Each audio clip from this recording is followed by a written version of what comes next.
Good morning. My name is Elena Pita, and I am the General Director of the Spanish Climate Change Office. In the following presentation, I will provide a concise overview of Spain's progress on climate action and outline our key milestones and achievements as reported under the Enhanced Transparency Framework. The first idea I would like to highlight is that Spain has demonstrated a strong commitment to climate action and transparency under the Paris Agreement. We submitted our first biennial transparency report on November 2024, well ahead of the official deadline, along with all supporting documents. Going into the substance, Spain's climate ambition is framed within the European Union's joint nationally determined contribution, which commits to reducing greenhouse gas emissions by at least 55% in 2030 compared to 1990 levels. This target is legally binding economy-wide and covers all greenhouse gases. It is also important to note that Spain does not plan to use international carbon markets under Article 6 of the Paris Agreement. And finally, our targets are supported by three major EU regulations: the Emissions Trading System for large industrial emitters, the Effort Sharing Regulation for sectors like transports and buildings, and the LULUCF regulation for CO2 removals. Through these measures, Spain reaffirms its commitment on ambitious and fair transitions toward climate neutrality.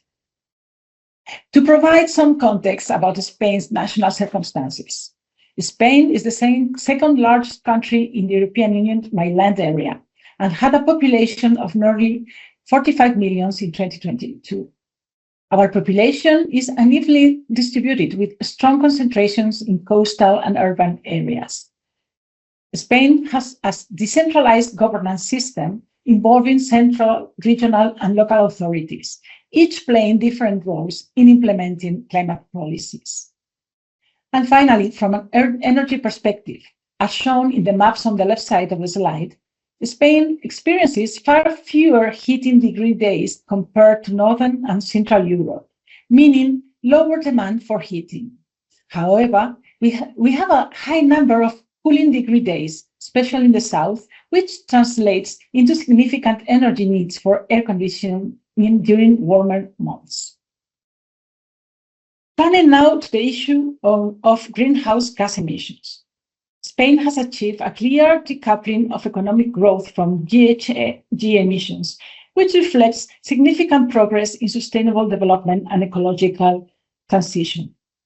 As shown in the chart, emissions fell sharply between 2017 and 2020, dropping from around 340 million tons of CO2 equivalents to about 290 million tons. After a slight fluctuation, we saw another major improvement in 2023, with emissions decreasing by 7.6% compared to 2022, reaching approximately 270 million tons of CO2 equivalent. In this slide, we wanted to show Spain's greenhouse gas emissions breakdown for 2023 under ETS and ESR regulations compared to 2005 and 2022. Overall emissions have dropped by 31.1%. Secondly, the ETS sectors, which account for about 30.1% of Spain's total emissions, have achieved a sharp reduction of 59.5%, showing that regulated sectors have made substantial progress.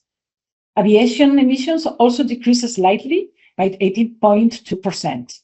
And finally, ESR emissions fell by 20.1%. Since ESR represents 68.9% of our total emissions, these sectors remain our biggest challenge moving forward. And by sectors, as you can see on the slide, electric generation has experienced the biggest drop, a dramatic decline that reflects Spain's strong shift to renewables. Transport remains the largest contributor with 32.5%, mainly from road transport, followed by industry at 18.6%.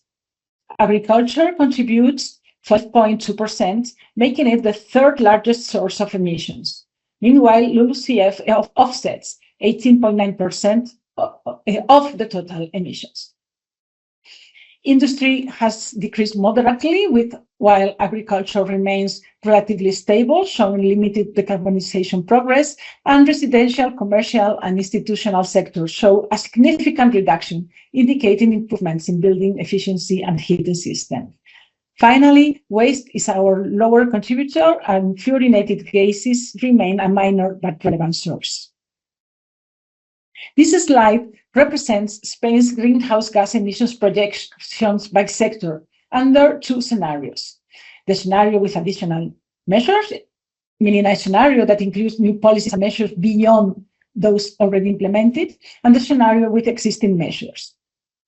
Here, I would like to emphasize that Spain's projection under the one scenario, represented on the chart by a red dot line, show a significant reduction of 32.4% compared to 1990 levels. This reflects the impact of additional measures aimed at accelerating decarbonization and supporting our ecological transition.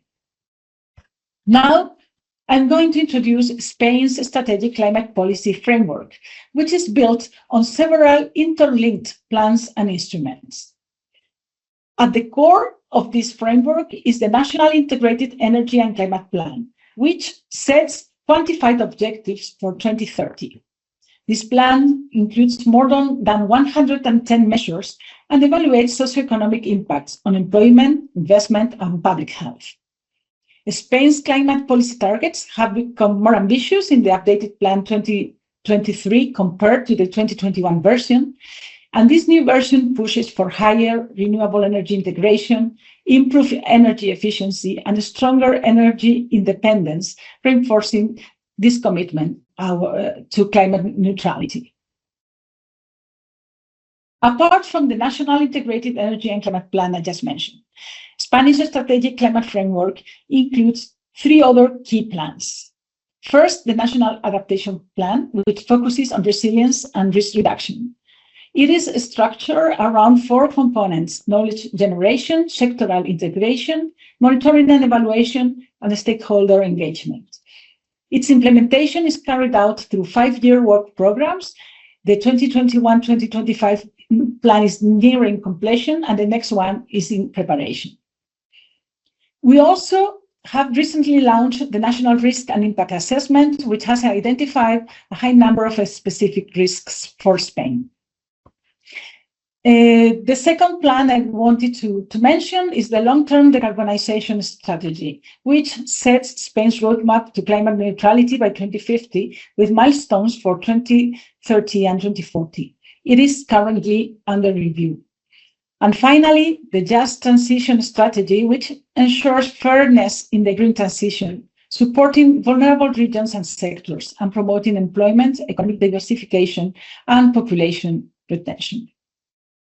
To implement these policies, Spain has mobilized the Recovery, Transformation, and Resilience Plans financed by the EU Recovery Funds. Out of its 10 strategic levers, the first 3 focus on agriculture, ecosystems, and energy transition, directly support ecological transition. But also, all measures apply the do not significant harm principle. This principle ensures that every action contributes to sustainability without causing negative environmental impacts. And let me finish by explaining the key features of Spain's international climate finance and cooperation system. Spain's international climate system is led by the Spanish Office for Climate Change and involves multiple ministries and agencies, including the Spanish Agency for International Cooperation. To ensure transparency, the system is based on international standards and includes a specific climate finance strategy with an interministerial monitoring unit. As you can see on the slide, Spain fully meets its commitments on climate finance.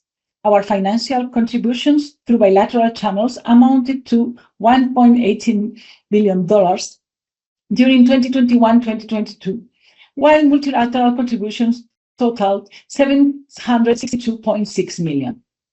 There was a strong growth in 2023 when Spain's total climate finance reached $1.4 billion, almost doubling the amount from 2022. This reflects Spain's firm commitment to supporting global climate action and international cooperation. And let me conclude by emphasizing that Spain has made substantial progress in implementing its climate commitments under the European Union's joint national determined contribution. First, emissions have declined significantly across key sectors, particularly in electricity generation, despite continued economic and population growth. Second, our adaptation planning has advanced through the National Adaptation Plan. And third, Spain continues to provide strong support to developing countries through climate finance, technology transfer, and capacity building initiatives. In short, Spain remains firmly committed to achieving climate neutrality by 2050 and to contributing to the EU's broader climate goals with ambition, transparency, and solidarity. Thank you very much.